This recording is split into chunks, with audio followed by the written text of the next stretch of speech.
Hello and welcome to Talk from Superheroes. Hey everybody, I'm Andrew Ivamy. And I'm Diana McCullough. Oh, spooky March. Oh, look out. I'll hunt your podcast. Oh no. I'm going to be here the whole time. Oh no, don't bury this podcast and build a new podcast on top of it because Diana will be here. I'll hunt your podcast.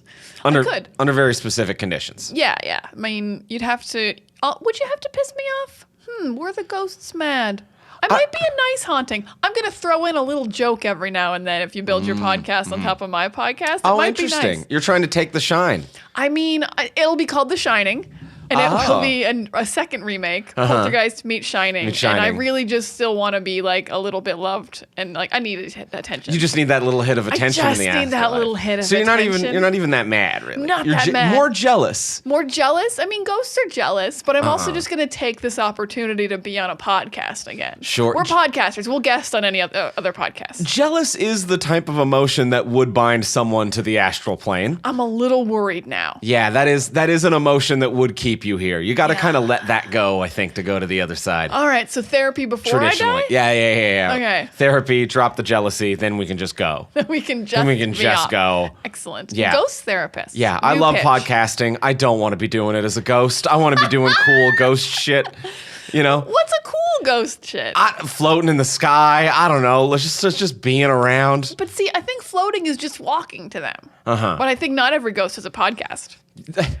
I definitely agree with that. So, like, all ghosts can float. But can every ghost go up the iTunes charts? I'm going to say the majority of ghosts don't have a podcast. So, you see what I'm saying about how I still want to be on a podcast. God, what a lame type of haunting.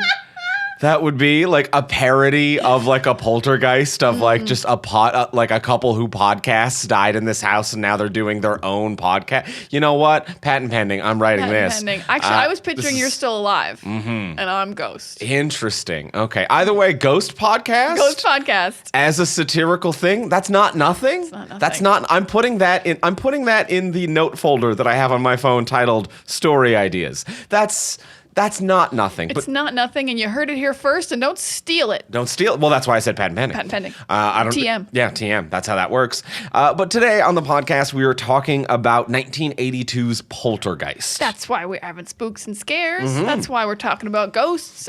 And so we're talking about 1982's Poltergeist in a spooky, scary energy because next week on the podcast, we're going to be talking about Ghostbusters Frozen Empire, the new Ghostbusters film, which is directed by Gil Kenan, who did the Poltergeist remake from a few years ago, which we're doing as our Patreon exclusive. So it all ties together. 1982's Poltergeist. This week, right now, you're listening to it. Then we've got the 2015 remake over on the Patreon that will be available shortly, directed by Gil Kenan. And then next week on the main line, it will be Gil Kenan directing Ghostbusters Frozen Empire. Everything you've just said makes total sense, and I know that's why we did all of it, but it also kind of has the energy of Charlie in front of the board on It's Always Sunny with conspiracy theories. I'm like, here's how it all ties together. These are all directed by Pepe Silva. We've solved it. We've solved it. That's now. the mystery of the ghosts here. Of course. The Pepe Silva ghosts. So that's why we're doing what we're doing. But we're talking about 1982's Poltergeist today on the episode. Before we do get into the episode, we want to thank our sponsor of today. We want to thank our friends over at tpublic.com. tpublic.com can haunt me anytime because I have many of their shirts, and I've had many of those shirts for years because they hold up well and they're cool and they're fun. And I love their products. What are shirts other than clothing that haunts your body? You know? Yeah. Everyone's saying it. You know what? Here's also a thing. If you're going to die, sometimes you have to wear the thing you died in. You're going to want to be in a shirt from tpublic.com. Ooh, that is true. That is true. You're going to be like, oh, no other ghost has this shirt. You do really get wrapped into an outfit, you know? So you want to be wearing nice outfits. And that's where a place like tpublic.com, you can get your next favorite t-shirt, a hoodie. You can get a long sleeve, tank tops. You can also get accoutrements like stickers, mugs, lots of different options. They have kids shirts as well. They also run large and they go up to 5XL, and they have different fits, different materials. You can change the color. Really customizable. Really customizable. When I get a t-shirt, I usually get the V-neck. I love that customization. When I get the tank tops, I like the racerbacks. I really like how many options there are. Like, here's a cool design, and you can put it on literally how you want to wear it. Yeah. For when you're a ghost. For when you're or when you're alive. or when you're living. But just in case. Yeah, the one that I'm digging this week, I always like it. It is Deal With It, and it's just Doctor Doom looking cool as hell, wearing some pink sunglasses. He's got the gold necklace popping, and he's a digital neon dream, and he's coming to get you, and you got to deal with it. He's Doctor Doom. When Doctor Doom comes around, you do have to deal with it. So he's right. My shirt is What If Doctor Strange, so it's Doctor Strange or Strange Supreme, and he's got like all the tentacle demons that he ate are like surrounding him, but he's clearly in control of them. Just reminded me when I saw Poltergeist, I'm like, this is Doctor Strangey. And Strange could have handled a Poltergeist. Oh, Strange! If Strange walked through that door, this movie would be 5 minutes long. There we go. So that Strange from that shirt could have handled a Poltergeist. And you can find either of the designs we just mentioned or any of the previous ones that we've brought up on the podcast, as well as ones we've never brought up and just own ourselves or think are cool over at our storefront, which is at teepublic.fromsuperheroes.com. That is teepublic.fromsuperheroes.com. And when you shop through that store link, whether you get something in our storefront or anywhere on the TeePublic site, you will support the artist who designed that particular design, and you'll also directly support this podcast as well. So be sure to shop through that link, which is teepublic.fromsuperheroes.com, also available in the show description. And thank you, TeePublic, for your support. Thank you so much, TeePublic. And now let's get into the episode. Let's talk about 1982's Poltergeist.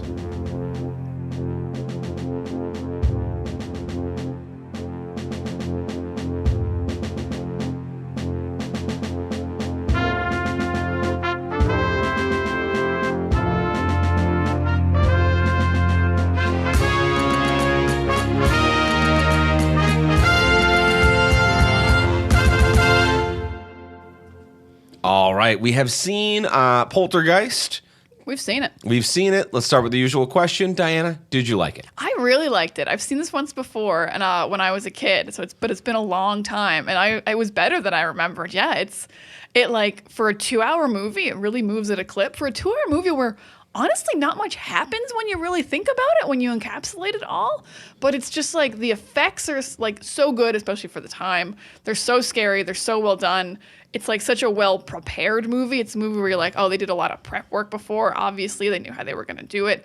I love this family, and I don't really love a lot of families in movies. I'll like individual characters, but I'm like, I really like the tone of this family. I like how they're always like upset but not mad at each other. It's just really nice and kind of heartwarming for a horror movie. And I love the mix of comedy and horror that's happening in a lot of scenes. It also feels very real. I really, really liked Poltergeist, and I'm not a horror fan, so this was very, very fun for me to be like, oh, a movie that's pretty much a love. I don't get a lot of new ones, so I'm going to give it pretty close to a love. It's great. I loved Poltergeist. Had a great time. Don't ghost my house, but other than that, have fun, Poltergeist. Andrew, what about you? Did you like Poltergeist? Yeah, I'm pretty much a love on this one as well. I think this is fantastic. I had never seen this movie in its entirety. This was something that I was really just kind of familiar with a different Geist of the Zeit variety. Wordplay. We're going to take a minute. We're going to take a minute to give you your, okay. Oh, thank you. Thank you. I didn't think I deserved flowers for that one. There are so few Geists. There are so few. There are so few Geists. You tied them together so brilliantly. But I'm familiar mostly with this film through the Zeitgeist, through the Simpsons parody of it. Oh, so I through the Halloween specials. So I was familiar with it, but I had never seen this film. It was my first time kind of watching it beginning to end.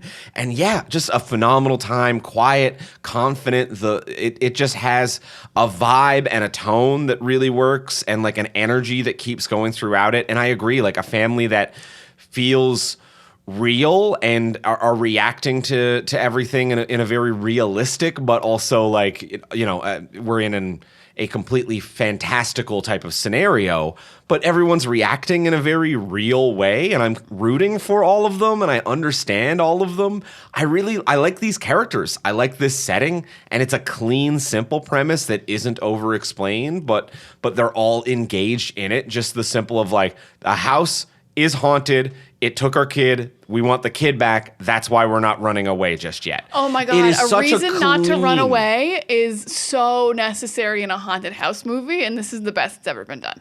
Mwah. Absolutely, absolute perfection. And visually stunning. Visually stunning. Every shot is a really terrific choice, and some really cool camera work, visual effects, practical stuff. It just slaps. It just slaps. And what's so cool about this movie is like, it absolutely just slaps. You know nothing about it. You just watch it, and it completely slaps. But it's also one of the most interesting behind the scenes movies and trivia filled movies like of all time. So it's like, it's such a double down of like, if you like movies, you'll enjoy watching this, and you'll also enjoy reading about it and how they did each stunt and what happened to the cast afterwards and what was going on with Spielberg as the director. Like, there's so much interesting things happening. A lot of interesting Hollywood gossip around the making of this movie. Yeah, a lot of hot gossip. Yeah, a piece of like film history in the way people talked about it and in the way everything occurred around it. Yeah, they're like, it's cursed, but also it's like everything went really well also.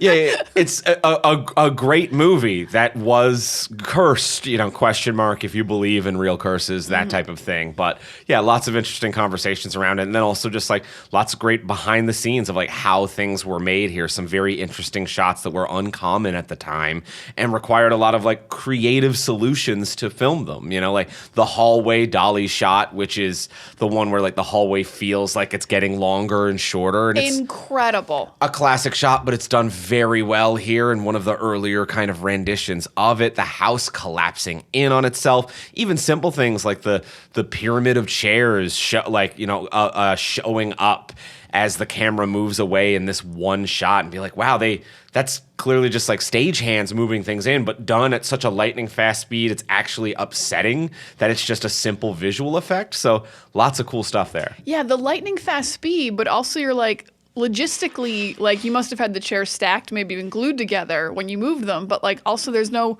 opening in that room big enough for that big a stack of chairs. So you're like, wait, so like I understand how you would move a stack of chairs that fast with a bunch of people, but like where'd it come in and out of? Did it come down from the ceiling? Like, so I don't know. But I think potentially down from the ceiling, or I can't remember if we see the third wall of that room, because it's all a sound stage, so you can just actually completely remove a wall and have someone running in and out with it.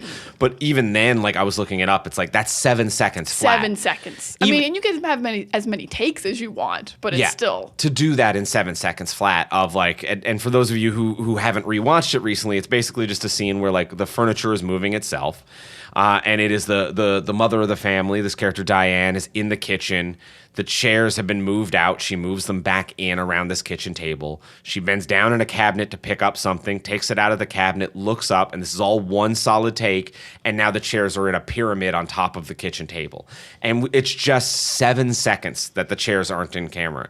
And like it's just little things like that I find so impressive. Because even if you have an infinite number of stagehands, so let's say it's like, I think it was like 6 chairs around that kitchen table. Even if you have 6 stagehands, for them to get in, get out, do all of that, not get in each other's way as well, and then bring in this carefully constructed prop thing, lay it in, and then it's not wobbling or moving, like no rushed anything. Yeah, you're right. Like, it was totally still. That's a good point. That is very difficult. just little shit like that where I'm like, you really did it. You really fucking made this movie. You really made it, guys. Spielberg, and also the other Cooper guy who actually got credited as the director, who definitely didn't direct it. Yeah, Hooper.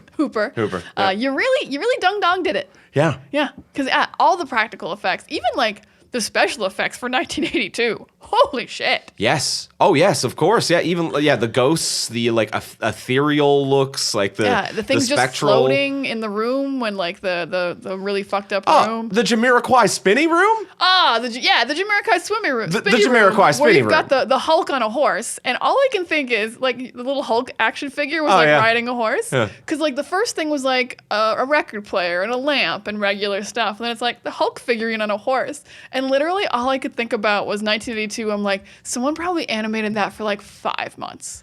Someone hand did that. I think it was stop motion. I think it was like either claymation or stop motion that was then composited. I think that was early compositing. Okay. Either way, it took so long back definitely. then. So like just the idea of spending all that time on just a Hulk action figure on a horse. Now you're thinking of the wrong swirly. So that's the swirly room. Yeah. I'm talking about the Jamiroquai spinny room when the mom, Diane, starts going up the wall and onto the ceiling. Yeah, well that's a practical room on a gimbal. Yeah. But I mean, it's the Jamiroquai spinny room. That's the Jamiroquai spinny room. She's in the virtual insanity. And like, I don't know if that would be scary or so fun.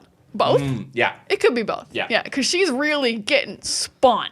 Yes. Like, she's having a time, because in the next scene, she falls into the pool, which genuinely seems wildly hard to get out of because it's all mud. It hasn't been, like, shored up yet. It seems quite upsetting. So, like, both these things she has to film, it wasn't the same day, obviously, but I'm like, wow, the mom really gets it back to back in these scenes. She gets Jamiroquai spinny roomed and, like, doesn't have time to come up with a cool dance like Jamiroquai does to escape all the furniture. Yeah. Because he escapes all the furniture. He escapes all the furniture. He has quite a playful time in the Jamiroquai spinning room. Do you think Jamiroquai controls the spinning room? I never really thought about. Are we talking canonically? Like he has telepathic powers? Yeah, like was that his room that he was controlling, or is he adapted to the environment? Because I was going to say, I was like the director, I think, but within the canon of the music video. Oh, okay. No, I think that was the insanity that he was dealing with. I don't think he controlled it. And he learned how to adapt to it. Yeah, he's adapting to the virtual insanity. I like this music video even more now. Yeah, so I think he's just kind of working with the spinning room. Yeah. But the practical effect of having a room spin, which has also been done, like, you know, in Inception also famously had like the spinning hallway and that fight scene, and like it's an effect that has been done since, but it's very well done and haunting here. Yeah, it's well done. It's haunting. It's also like wildly expensive. So like to have it just for one scene, like is for like a movie that I know Spielberg's involved in, but you have no guarantee is actually going to be any good. Seems actually like wildly cool. And especially the thing that I found impressive that I would love to, I haven't looked up behind the scenes if I can find a behind the scenes of it, that I found wildly impressive about that is that typically for that type of shot, whether it's the Jamiroquai music video or it's Christopher Nolan's Inception hallway fight sequence and things of that sort.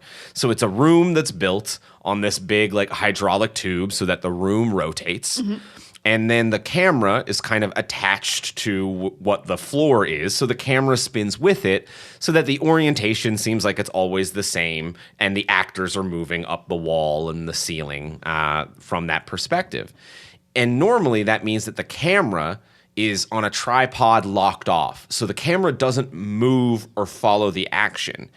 In this one, as she's going up the wall, the camera is panning and following her and zooming her, which means that a camera operator, I think at that time, I don't think they had the ability to remote control camera rigs. I think a camera operator must have been strapped in like a roller coaster and physically upside down with the room while moving the camera and remaining oriented, which is also wildly impressive as well. That feels very Spielberg. That feels like a thing he absolutely would have gotten his cameraman to do. He's like, no, I don't just want a static shot of her spinning around the room. We're going to follow her. It's going to be... The camera will move a little, and we need you to do that, and we don't have the remote control, robot gimbals to do it at this moment. Or maybe they did, and I'm misunderstanding, but that was kind of what I took away from that.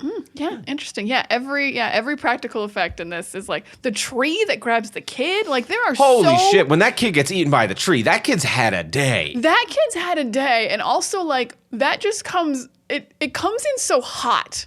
Is actually, but I actually really like this as part of the movie. But it's like, oh, there's like some static in the TV, and like the chair moved a little bit. Like we've had moving chairs and static TV, and then all of a sudden it's like the tree ate my son.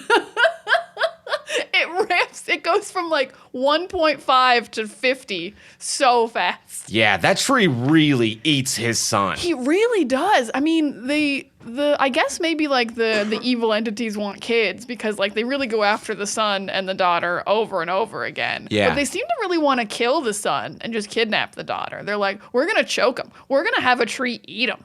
Ooh, interesting. I never really thought about that. Boy. Okay, that is interesting. Yeah, I think that if he was swallowed by the tree, it would be much like, I assumed that it would be like the girl getting swallowed by the closet, that he would then go to the upside down or wherever the hell they end up going. So I kind of assumed that it was trying to swallow him to the place, but that clown is just trying to kill him. The clown is just trying to kill him. I think that at that point in the movie, that's the end of the movie where like, I think at that point it's like, we're murdering these fools. Like these poltergeists are pissed. Yeah, they're like, oh, you hurt me for a few minutes. Now I'm coming back pissed. strong. Yeah, like, that's did a little retreat. That's what I think. Came a little back. See, I don't think the tree would have sent him in because the portal's in the closet. we've established the portal is in the closet to the other side. Okay. Because the mom has to go through the portal, the kid has to go through the portal. Yeah. I feel like if the tree ate him, it would just put him into the ground, maybe. It would just go through the tree's digestive system. See, is it possible there were 2 portals? Because that tree also then got like ripped up by a tornado and thrown away or whatever. So maybe that did have a portal in it. Do you think the tornado was part of it?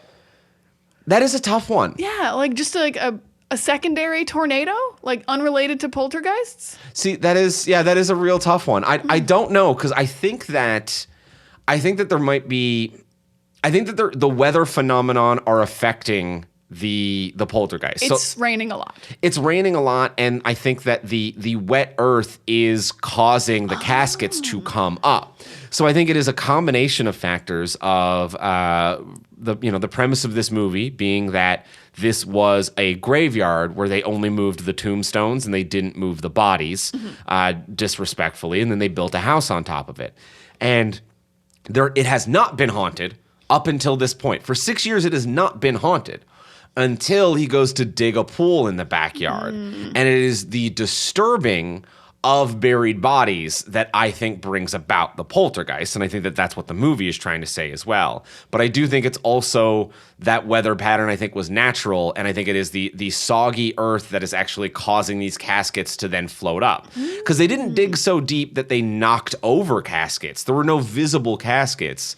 But I do think it is the rain and the actual weather phenomenon that is naturally occurring that is causing these corpses to rise, and now the poltergeists are coming. I can get behind that because I think that is a thing that actually happens. Caskets rise in rain. So I think that could be a good one. It means they really didn't lay very deep foundations for any of these houses.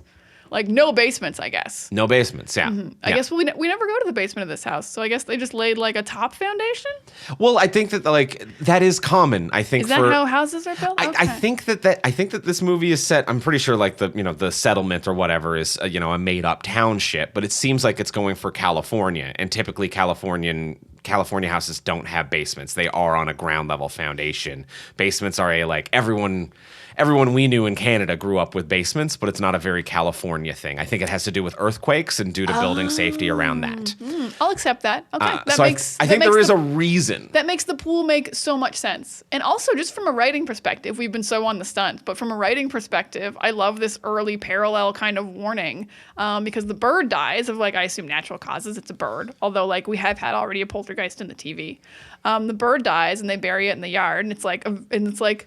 The daughter's actually sad and she loves the bird, and it's they're like, we're gonna give this bird an actual funeral, we love it. And then literally minutes later, with the tractor going through and just ripping it up to build the pool, it's I love this parallel so early in the story of this is what's happened. Showing disturbing a shallow grave, like just that visual without it's such a beautiful little micro of the story, a sweet little tip of the cap. It's a micro of the story, and I also really like that they showed how much the little girl loved the bird though. It really gives you more respect for old bodies. You're like, oh, a whole bunch of old bodies, who cares? But it's everybody was loved by somebody.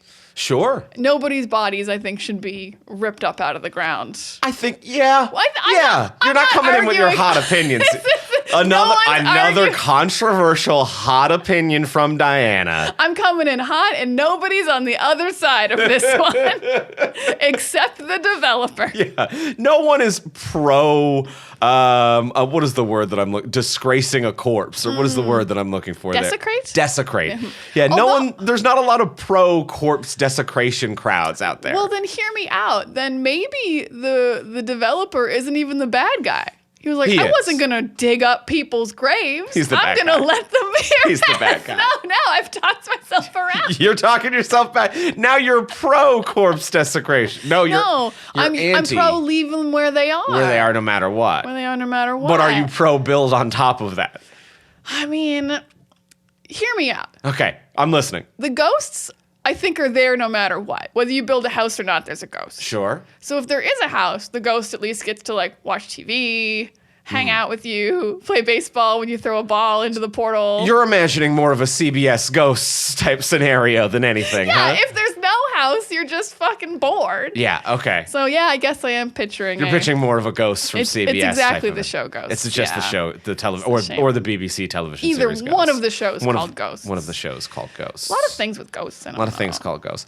One of the things that I both like and dislike about this movie is the fact that its logic around ghosts kind of inconsistent, but also it is several people of different backgrounds kind of trying their best and filling in some wild blanks. And even though there are moments where I'm like, but that doesn't really track with what she said, but I'm like, also she was making up some stuff, even though I do think that like the psychic medium or whatever her role was that they brought in at the finale, she clearly did actually have some type of clairvoyance or powers and has dealt with this type of thing before. I do think that there are still knowledge gaps that all of these people are filling in with some bullshit or best guesses.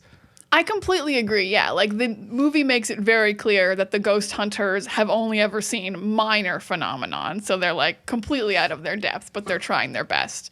And then the medium comes in, who apparently they've worked with. So the ghost hunters have only ever seen like a car move slowly for 7 hours, but the medium shows up and she's like, "I've cleansed many houses," and I'm like, "So do you guys not work together, or like do you not tell the ghost hunters when you got a house to clean?" So it is a little inconsistent. I did also find that annoying. I think the thing that was the most annoying to me was whether she had to go to the light or not. They just kept flip-flopping on whether Carol Ann had to go towards this light. And what the light even means. Yeah, because like at first Carol Ann was like, "The light's scary, I don't want to." And then like the ghost hunter lady was like, "Don't let her go to the light." And the medium showed up and the medium was like, "Tell her to get into that light." And then they got back into the room and the portal's open. She's like, "Don't go near the light." And I'm like, I was Carol Ann, I would just fucking kick your ass so hard. Are we going or not going into the light? Make a fucking decision here. Mom, what am I doing here? Furious. Yeah. On behalf of Carol Ann. I agree with that. Go into the light, don't go into the light. What the fuck are we doing? It really seems like it's like, okay, you're trying to guide the spirits to the light so that they leave and go to the afterlife and leave that plane to go to a third plane, because she seems to be like in like a purgatory in-between plane. Yeah. And so it's like get them to the light so that they go. But isn't the light the beast and it's bad? I don't know. I don't want to send these souls to hell. That I don't know. See, I thought the beast was a soul. I thought it was like a bad soul. Like that's like that's someone who's bad. Okay, so the portal is like just its own thing, and good or bad souls can go through it. That's what I think. So I thought the beast made the portal, and the portal was all beast heavy. You know what? I don't hate that. I don't hate that interpretation. I think that that's a solid interpretation as well. But like I said, we're getting mixed messages and a lot of guesses. Even when the clairvoyant comes and she's telling the story. And she kind of is like breaking down why these spirits are here. And it's like sometimes, people will die and they go to the light and they just kind of go at peace. And sometimes for whatever reason, they're not ready to let go. Maybe they died young and, they feel like they have unfinished business. Sometimes they can even die old and they still feel like they had more living left to do. And for that reason, they don't leave this plane of existence. And I'm like, okay. So are these ghosts here because they died with unfinished business or because we disrupted the grave? Because now we're dealing with an inconsistent. Now it's two different stories because they weren't haunting this place until we disturbed their graves. Until the pool was started. So that tells me that so that we can die, we can go to the not haunt, go to the afterlife, and then like a knock at the door, someone fucks with our grave, and we're like, now I gotta go back and ghost. Like they were called back to ghost. Yeah, it's like getting a phone call that you gotta come back into work when you already got home for the day. You're like, I'm watching TV, I'm in my jams. I'm not on call. I'm in my jams. I don't want to be on call to ghost. No. I'm either afterlife or not. That is it. And also, like, how many coffins were they building this house on? There were dozens of ghosts in that one shot. They were stacking those coffins really on top of one I mean, another. maybe back in the day we actually did bury coffins like right on top of each other because it's a pretty old cemetery. Yeah. It would be like the 1800s kind of cemetery. So maybe we weren't so like everyone gets their own 8 feet and no one else gets buried there. Sure. Yeah. Might have been that. Entirely possible. Yeah. I will say a thing I didn't remember, and I was almost positive, and I think I like this change. I was very sure that this movie was about an indigenous burial ground, but those were not indigenous graves. Yeah. I was like, I think that's just what we assume as the public when we think of this movie. I think that has made it into the zeitgeist as well. That I also thought the same thing because that's I think in the Simpsons Halloween episode is that they say it's like an ancient Indian burial ground. Yeah, the phrase they love in these kind of movies, which they didn't use. Although the they developer used it once, but those were not. That was like white people graves. He used it as an example of what they didn't do, where he said it's like, yeah, we moved some graves, but it's not like it was a sacred Indian burial ground. He says it's not like that. And granted, being a sleazy villain, that does make it seem like, was it definitely that? But it does seem like it is not that. Mm-hmm. That it is just a Catholic or whatever denomination burial ground. Colonizers. Yes. Yeah. People who were not indigenous to North America. Absolutely. It is a white colonial burial ground. Now, maybe part of this got into people's minds. I will say the sequel movie in 4 years, same cast. It's still like the ghosts are still kind of white people because it's like this cult who died. Yeah. But there is like an indigenous shaman who helps them. Okay. So maybe that kind of got in. He's like a major character in 2. Okay. So maybe that's kind of where it came in, like in your peripheral mind. You're like, I think it was that. Yeah. Yeah. And I think it might just be like maybe just the line that the developer does say of ancient Indian burial ground just became what people stuck with people. Heads. You know, it's the Luke, I am your father, or like a slight misquote or misremembering of a scenario that just becomes the definitive thing. It really changes things though a little bit for me because like thinking that it was like this like indigenous burial ground, I was like, well, yeah, they're right. You're on the ghost side. Sure. You're like, yeah, get off their land, get out of this house. Especially because the movie seems to really highlight how like rich and luxurious this family lives, which to me would also highlight why the ghost would be so mad. But instead, it is just like a family of just like it's just a kind of well-off family, and then a bunch of like ghosts who are like, yeah, we're just mad no matter what. Yeah. Yeah. Not for any particular reason. Anyone could have built their house here and we'd be mad. And they're not seeking revenge on the developer. These are people who do not know that they have bought into this crime. They do not know. These people are ignorant. You know, the clairvoyant does kind of explain that it's like they're attracted to life force. So the clairvoyant does make it seem like it's like they're not mad at you. They are confused. Oh, yeah. Yeah. That's why you don't build your house on a graveyard. You're going to attract ghosts. Yeah. It's like don't leave crumbs in your house. You're going to get ants. You're going to get ants. They live under your house. The ants aren't mad at you. No, the ants are just doing the food. what they do in that area. Love it. So I think that it is just the ghosts are confused. I do want to backtrack to one thing though that you said a moment ago, which, you know, granted, I wasn't alive yet. This film is 1982. It feels nice to do a movie we weren't alive for. That is fun, isn't it? We're still young and happening. But when you use the description a moment ago of like it shows the like luxurious lifestyle that this family is living, I think this was meant to be a lower middle class family. No, don't tell me that. The house is so big. To the point where when he's selling the new development to people, they're like, oh, yours is the one we passed that looks a little homely. Like, they talk down about his neighborhood. These are the bad houses. Oh, I mean, they said lived in, which lived I thought in? was like a compliment. Like, it's full of people. No, that was meant to be a shade. Okay. And then it's him being like, yeah, well, and that's why the developer's offering him a nicer house at the end. These are supposed to be bad houses. Oh my God, babe, no, don't tell me that. I mean, he's putting a pool in and his neighbor has a jacuzzi. These are supposed to be the bad houses. Of the development. These are supposed to be like the first phase. Things weren't quite great, and they don't look as nice. It looks great. Yeah. I agree. Like a great house. It's an absolute dream. I mean, like, the staircase is a bit much, but I could live with it. Yeah. The staircase in the middle of the living room is a little like Beauty and the Beast-esque. I'm not I'm not down for that. It was pretty. That was a thing, and people liked those staircases in the 80s. Hey, it made for some great shots. Yes. In a movie like this. Yeah. But this is like when I'm you're pretty watching. sure, yeah. This is very similar to watching like Die Hard 2 when they're stuck in the planes, and everyone's like, they've got us crammed in coach and we can't get down. It's like. I've never seen such luxury in a plane. 8 feet of room, each person. It's wildly cushioned. Yeah. You've each got your own phone or something. This looks like first class on a flight to Australia, and it's a domestic flight. It's a domestic flight and you're in coach. Mm-hmm. Yeah, that's that feeling. Things just aren't what they used to be. Yeah. Okay. It's very a horror version of the Griswolds. Like it is very Christmas Vacation. I'm building a pool. I'm trying to reach above my poor middle class family, but I can't afford to fly 9 family members in for vacation. I'm sorry. If you cast the Griswolds in this, it would absolutely just be a sequel to Christmas Vacation. Yeah. It's amazing. Oh yeah. The Haunted Vacation. This easily could work. I even think that like this family is the Griswolds playing it straight.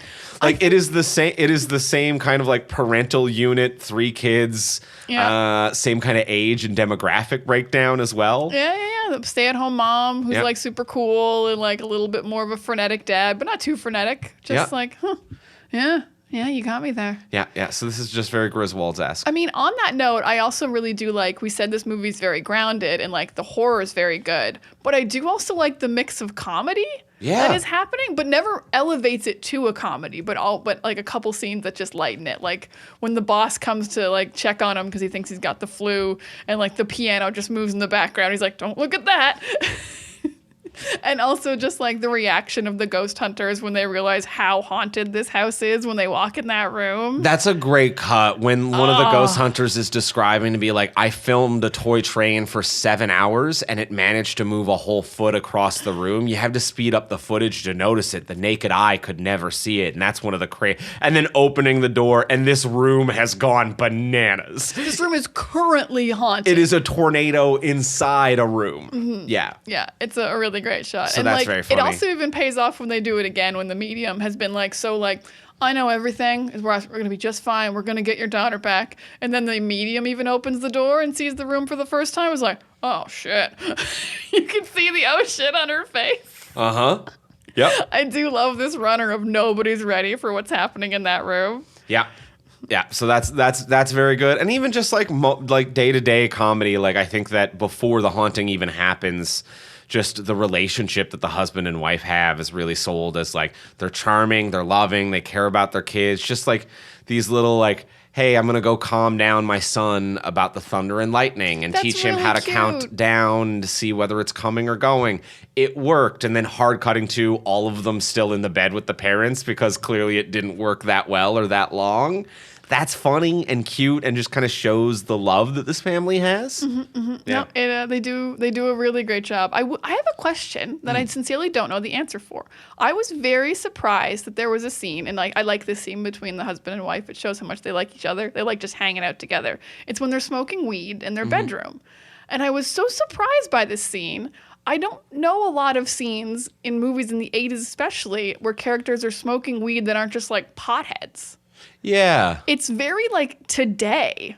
Yeah. And I don't know and I don't know the vibe of the 80s enough to be like, was this supposed to mean that they were super low class or that they were like kind of upper class and could afford weed but like could do it okay? Like I don't know what the marijuana is trying to say. But it's definitely a choice and it's there purposefully. I fully agree, and I wish I could help, but I can't add any clarity to that. Yeah. We just weren't alive. Yeah. Yeah, so I don't quite know with that one, but I agree it was a strange tone and vibe, and like I thought that maybe they were going to try to like use that as a story beat at some point to be like, you were high last night, you didn't actually see what was or blah blah blah. But it doesn't seem like that was the thing, so I have no idea what that was about. And yeah, there's a couple weird little misleads. Like when the TV channel changed to Mr. Rogers, I thought the little girl could control the TV now. Right. Because I'm like, it went to a kid's show and she was just talking to the TV. But then it's like, no, it's genuinely the neighbor?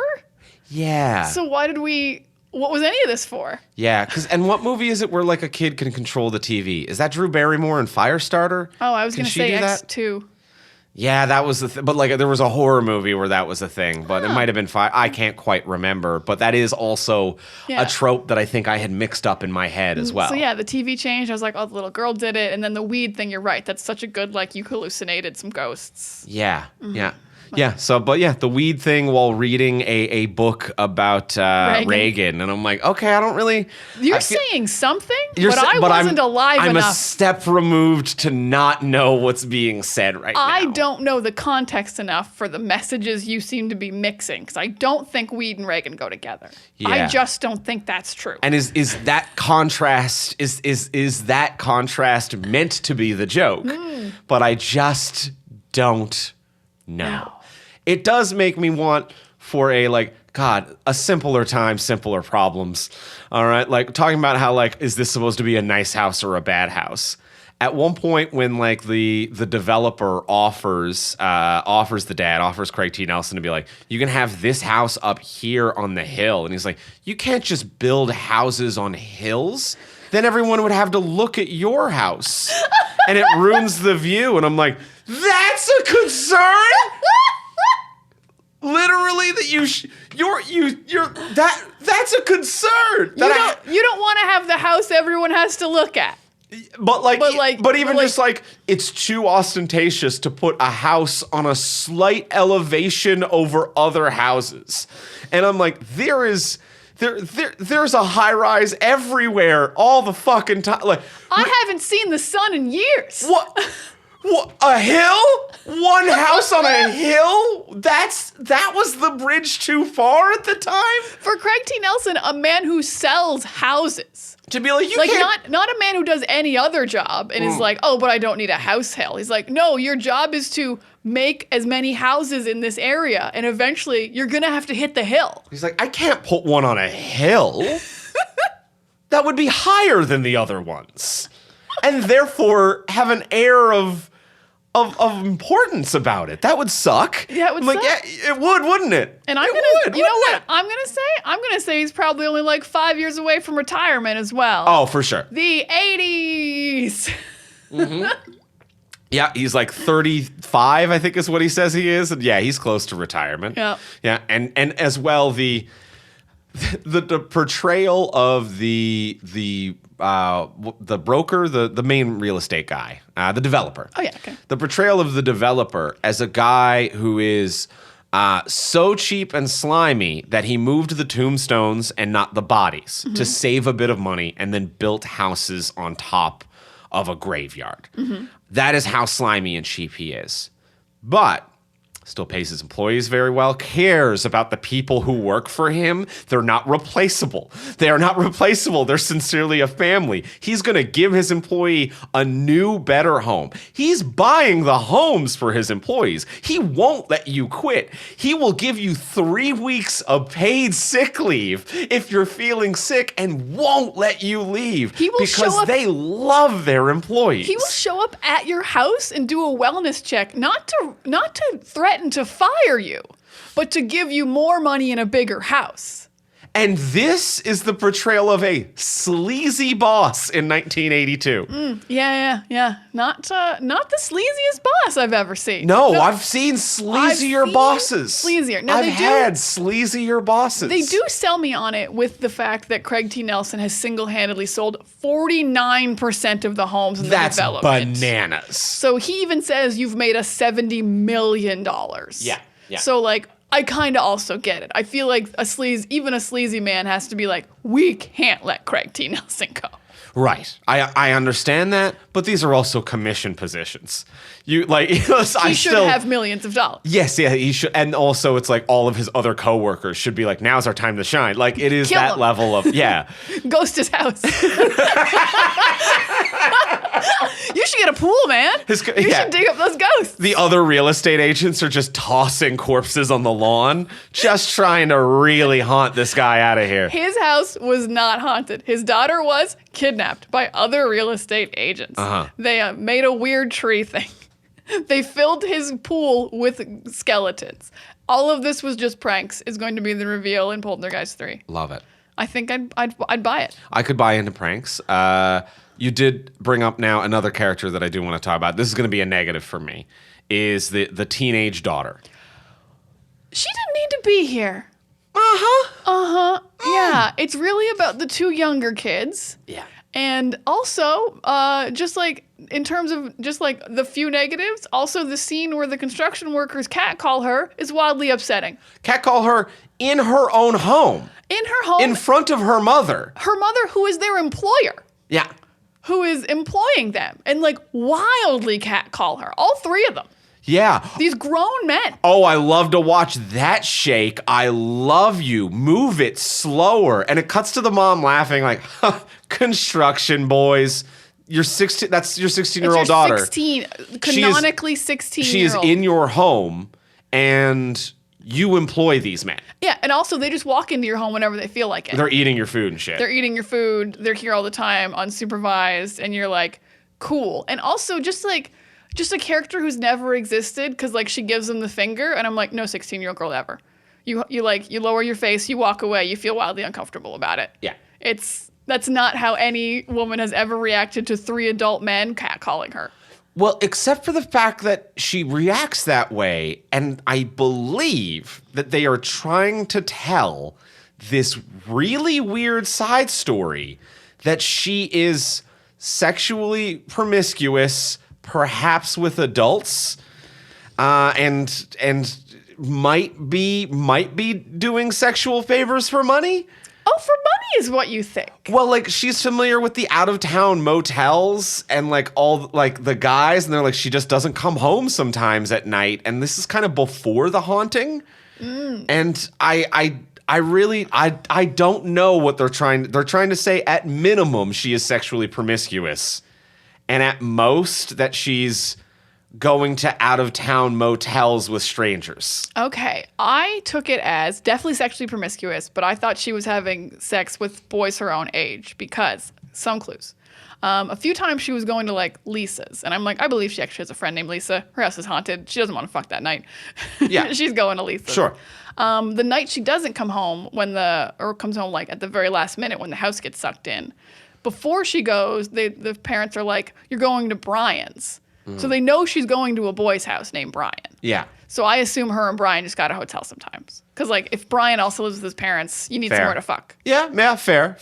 These are my thoughts. She's dropped off by a car full of boys and covered in hickeys. Oh, was it full of boys? I didn't really track how many boys. There was like 4 guys in there. Oh, shit. And I'm like, they're telling a gross something. story. They're telling something gross. They're telling a gross story, and this. I don't like that. I feel gross Just trying disgusting? to recap what I felt, what I think I saw, and that it's gross. I don't want to be gross. It's making me feel gross. I also feel gross talking about it. And the weirdest thing I think about this storyline is normally when you have promiscuous teen, that's the reason hauntings and bad things happen. Like a Scream movie or something. Oh, or sure. like a Friday the 13th. It's Yep. like, if you're a teen who has sex, you're going to die and get haunted and bad things are going to happen. Yeah. Her having sex is irrelevant to the haunting as far as we know, unless it secretly is the cause. Oddly progressive in that way. Yeah. Oddly progressive. The ghosts don't mind if you're having out-of-marriage sex. Huh. Oddly progressive in that regard. Oddly progressive. Not the reason her house got haunted. I like that. She just happens to do it. I like that. I like that. I like your tweak on it. That is oddly. But there's also like Oddly a slight nice. plot point that like doesn't really get made clear, I think, in the final cut, where that she is the stepdaughter to the mom. Yes. So like I think there is supposed to kind of be like she is a little bit older than the other kids. She's not as like beloved by the mother, so maybe that's why she's acting out just a tiny bit, but not like enough to matter. Yeah, she's not connected to the mom in a way. Like, yeah, I think it is one of those things where he always says our kids about the other two and says my kid about her. So yeah, she's the stepdaughter or whatever. And also that was also kind of just like a shitty subplot of all 80s movies that like they were trying to teach America this moral theme that like divorce is what makes women promiscuous. And I feel like that actually permeated a lot of 80s film and television to be like, you do not want to put your kids through divorce. It's the worst thing you can do to them. It makes them morally loose. And it's like, no, that's actually not at all true, but it was a panic at the Not at all time. true. I'm a child of divorce, and I'm medium. Yeah. We're medium. You know what's worse? Hauntings. Hey, didn't get haunted. hauntings are way worse. This kid's going to be so fucked up. I will say to the younger two kids, kudos to these performances. These kids have the 1,000-yard PTSD, what the fuck just happened stare down. When after the little boy gets eaten by the tree and just has to walk around the house because then his sister's immediately missing, so no one's taking care of him, even though he just got eaten by a tree, and he's just like, that kid is fucked up. That kid is wrecked. I mean, he also, it's all practical. He also did get sucked into a real tree. I don't know if it actually fucked him up, but yeah, he's doing a great job of being absolutely wrecked. The little girl's very, very, cute scary. Yes. That 80s cute scary that they like. She manages to play both lines where there are moments where I'm like, you're ominous and you know more about this than you lead on. And then there are moments where it's like, no, you're sincerely a victim of this. And part of it is how they choose to light and portray her and things like that. But she's doing a very good job. Yeah. Yeah. Yeah. But yeah, the son, the boy, that look, that when he has so few lines but just is covered in goo and he's just walking around the house and his eyes are screaming, was I in a tree? But he's not saying anything, and he's screaming with his eyes, and I truly love it. I love this kid's performance. Yeah, the kid does a great performance. Can I dive into a little bit of the trivia? Please. Because I feel like we skimmed over it, and anyone who was like, please tell me some of the trivia so I don't have to Google it. So I think the sad trivia is that 3 people who were in this movie have since died, quite in bad ways. 2 actors were murdered in real life, and the little girl died of just an unknown disease 4 years later. The doctors could never figure out what it was, which is part of the reason this movie gets a reputation of being cursed. And it was in later years, it's they were we think it was just undiagnosed Crohn's disease. Yeah, it wasn't a crazy exorcism-like disease. Yeah. It was a normal thing that they just couldn't figure out. There were a lot more mysterious deaths in the 80s. Yeah. We didn't have the tests. No, we didn't test as much, and medical science it wasn't as good as it is today. No, we had a lot of... Not that we're perfect today. But. No, but we had a lot more asbestos and a lot fewer tests. Yeah, that's true, too. So, you got the asbestos, you got the lead, you got... Yeah, hell, we didn't know what peanut allergies were. Kids were just dropping... Did we not know what peanut I actually don't know when that came around, but there was a point when it was I don't know, kids just went to school, had a sandwich, and died. I don't know what happened. And then one year we were I think peanuts just make kids stop breathing sometimes. There is, at some point in recent human history, a difference between a year where that didn't exist and did exist. That's fair. You know what? There's definitely there's definitely a moment where someone figures it out. Yeah. Yeah. Fair. So yeah, I don't believe in curses. No, I don't actually think it's cursed. It is just that's wild. Yeah, multiple deaths in such a small cast, in such a small amount of time. In such a small, period of time as well. It's troubling. It's concerning. I can see why it has these folklore and these kind of ghost stories around the making of the film, for sure. It's definitely upsetting. And then the other big trivia about it is that the technically the director is Tobe Hooper, but Steven Spielberg absolutely directed this movie. He wrote it. He was always on set. Legally, he wasn't allowed to direct 2 movies in the same year, and he did E.T. in the same year. So he would kind of go between. He's I'm working on the VFX of E.T., but I'm also going over to Poltergeist, and I'm definitely not directing. I'm you were directing. This is a Steven Spielberg movie. It feels like Spielberg. It looks like Spielberg. Everything is so Spielberg about it. And granted, you have Spielberg has the writing credit, but visually, it feels very Spielberg. I'm not really that familiar with the work of the director Hooper, who I know went on to who also did Texas Chainsaw Massacre, which is a cult classic within its own right. So a competent director who has done a body of work that is reputable, but is not the vision that is Spielberg, and you can kind of see that vision all over the movie. You can. Spielberg, I don't know if this is accurate, but it feels right. Spielberg has a way to make things a little bit scary and real, but also still feel wholesome and it's okay. When I watch this movie, even though it's scary and there's horror, I'm the family doesn't fight like we said. They're supportive of each other. Every other movie about this would be they're at each other's throats, and it's you shouldn't have left her alone, or they'd be mad about something. But the family is so in touch with each other. There's no storyline about like people think they're crazy or like they have to prove it to people. It's like, no, everyone they show believes them immediately. They never have to worry about proving it later. The house gets sucked in into a portal. Yeah. And it's just kind of relaxing. And I feel like Spielberg's very good at like PG drama. Yeah, he's very good at PG drama. He's very good at threatening children in a safe way, which is a weird thing to say, whether it's like all the kids of Spielberg films, you know, whether it's like you look, it's pretty much his trademark. E.T., Jurassic Park, Hook, like whatever you want to look at. Yeah. It is a token of his adventures, but he is very good, masterful at doing the what in children's animation is called like the parent in the next room, where you always want kids to go on, to feel empowered and independent and go on their own adventures. But if anything gets too scary, the parent is in the next room.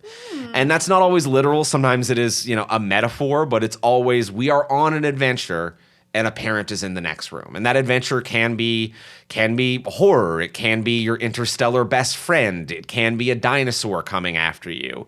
But it is like Sam Neill is there, Laura Dern is there to like it is the parent is in the next room ready to help, and he's very good at that kind of safety blanket, which allows you to still have tension but never be like this feels abusive to children. Yeah, except for maybe what's going on with that 16-year-old. Except for whatever the fuck is going on with that. Were happening to that 16-year-old. They were weird. They were weird. Yeah. And then my last bit of trivia is a very kind of different one. Who is this actor's name? I think I'm going to find him pretty far down. Marty. Okay. This is a very obscure one that has just always made me laugh. There's a podcast called I Was There Too. Oh, yeah. Very fun podcast where the host interviews people who had very small roles in very big movies. So one of the people he interviewed was Marty, one of the ghost hunters one time. And so the guy's talking about like his big like scene where like he has like all the blood on him and stuff. That's his like biggest scene in the kitchen.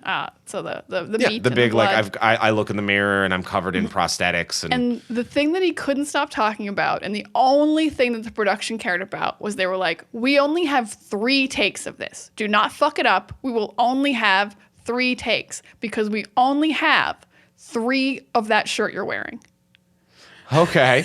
And so like the whole production of this entire like terrifying escapade he goes on, he only gets 3 tries. He's like, we've only got 3 of those shirts and it's going to get bloody in this scene.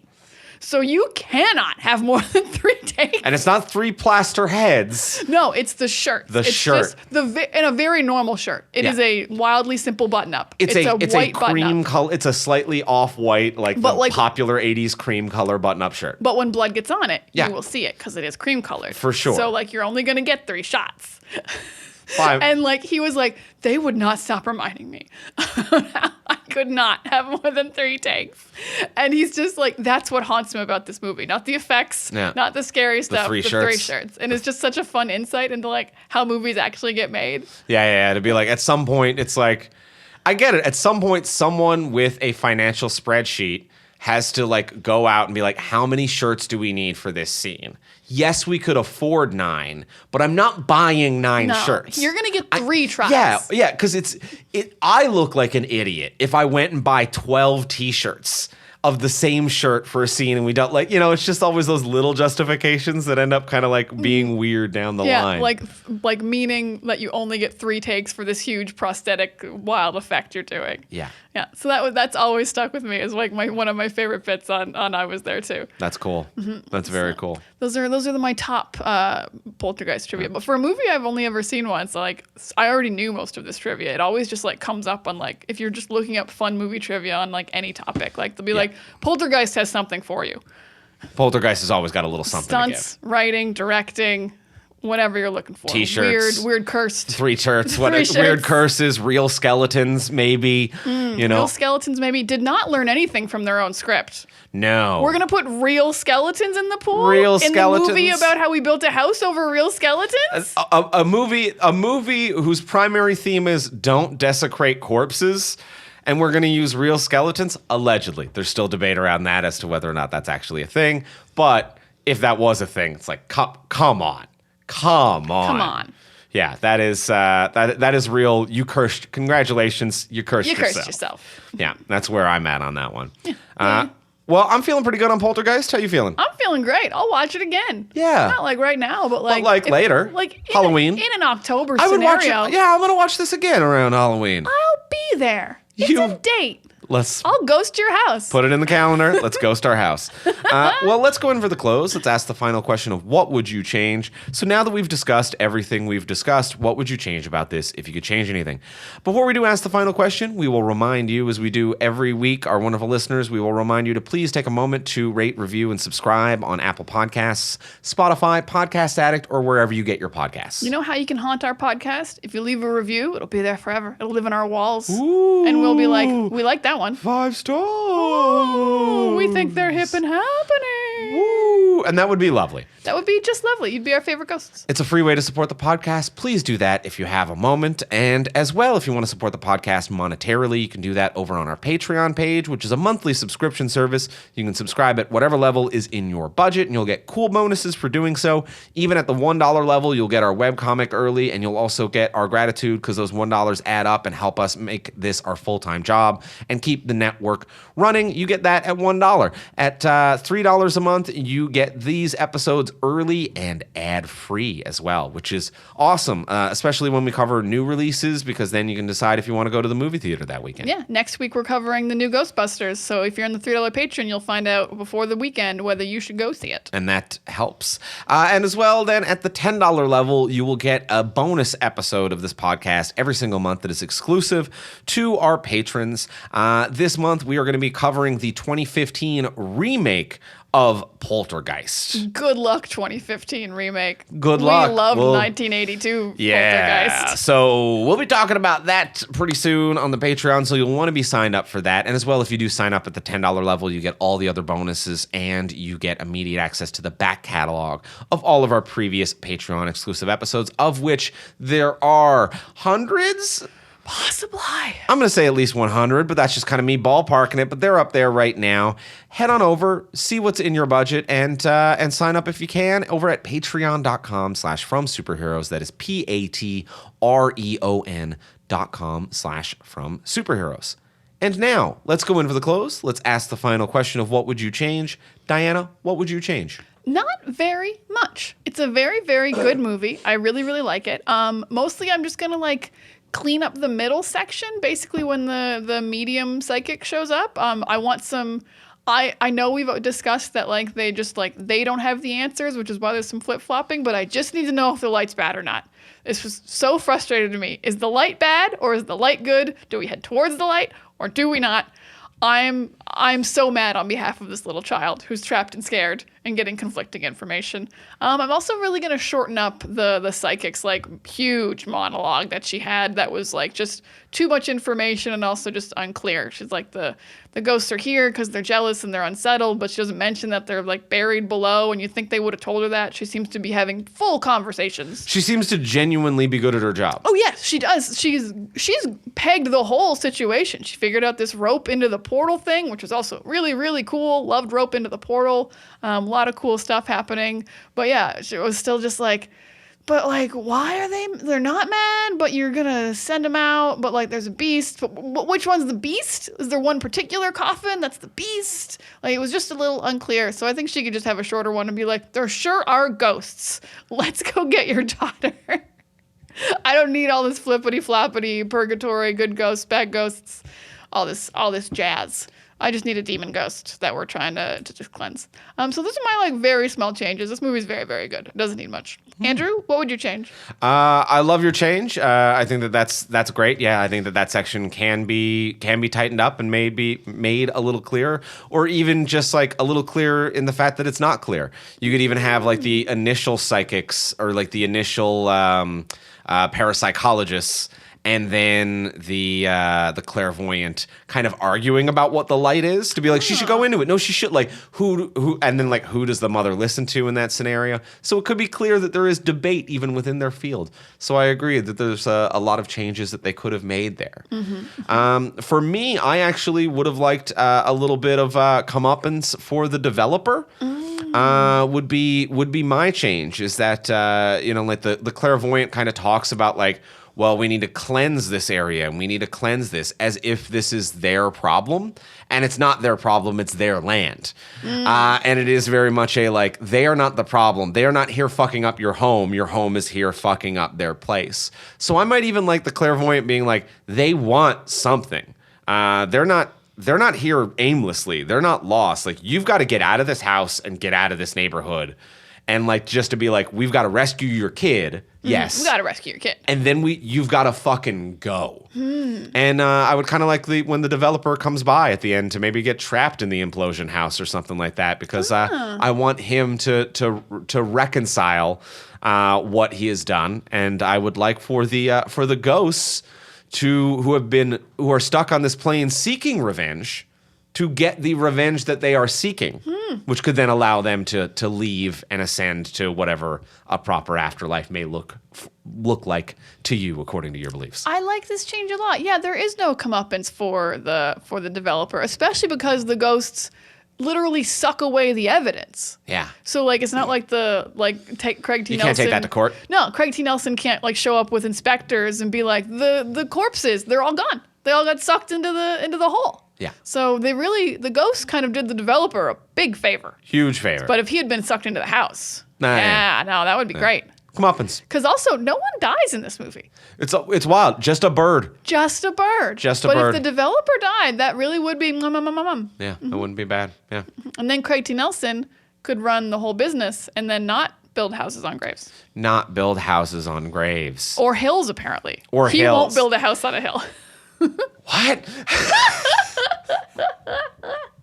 But that's my change. I love it. I think that's a great change. Yeah, of course, kill that guy. Kill that guy. It's a horror movie. Get him out of here. Kill that guy. He pretended to move graves and built houses. What a dick. Or just don't have the house suck in on itself so that the evidence is there and he'll go to jail or something. That's fun too. Yeah, I mean, I don't think the ghosts would like that as much. They wouldn't be like, yes, the slow courts will settle this. But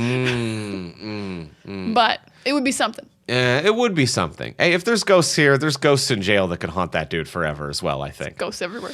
You know what? There's ghosts everywhere. Statistically, somebody has died everywhere. There should be ghosts all over the place. Great. Think about that. I'm thinking about it. Yeah, not great, is it? Well, apparently they're on this podcast then. Here we go. Hey, other ghosts. Podcast and ghosts. Well, that's going to do it for this week on the podcast. Next week on the podcast, we're going to be back and we're going to be talking about Ghostbusters Frozen Empires. Pew, pew, pew. So we'll be talking about that next week on the pod. In the meantime, if you want to get a hold of us, you can reach me on Instagram or most social media at Ivimey, Ivimey. You can find me at Pics of Diana on Instagram and Threads and Words of Diana on Tumblr. And you can find both of us most social media at From Superheroes. And you can find all the podcasts that we create and everything that we do over at our website, fromsuperheroes.com. And we'll talk to y'all next week. Bye.